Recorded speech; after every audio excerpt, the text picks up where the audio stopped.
जेव्हा तुमची मुलं अजिबात पालेभाज्या खात नसतील आणि तुम्हाला मुलांना ते खाऊ घालायचे असतील किंवा सकाळच्या नाश्त्याला किंवा टिफिनला गडबडीत मुलांना काहीतरी पौष्टिक आणि पोटभरीचं बनवून द्यायचं असतं ना, तेव्हा अशा पद्धतीने फक्त 15 ते 20 मिनिटात तयार होणारा टम्म फुगलेला गुबगुबीत पालक आलू पराठा बनवून द्यायचा, जो की थंड झाल्यानंतर सुद्धा चवीला भन्नाट लागतो आणि मुलं सुद्धा आवडीने खातात.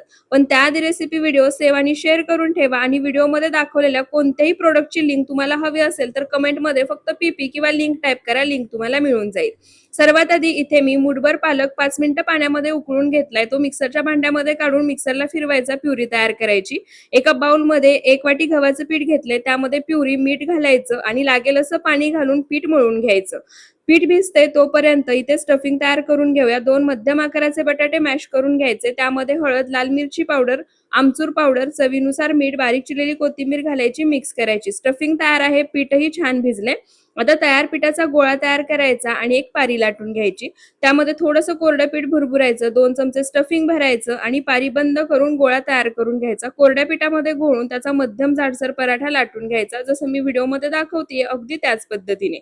त्यानंतर तवा आधीच गरम करायला ठेवला होता, त्याला तूप किंवा तेलाने ग्रीस करायचं. तयार पराठा तव्यावर घालायचा आणि त्यानंतर मोठ्या आचेवर अलटी-पलटी करत तूप लावून छान खमंग खरपूस असा भाजून घ्यायचा. मस्त आलू पराठा तयार आहे. एकदा नक्की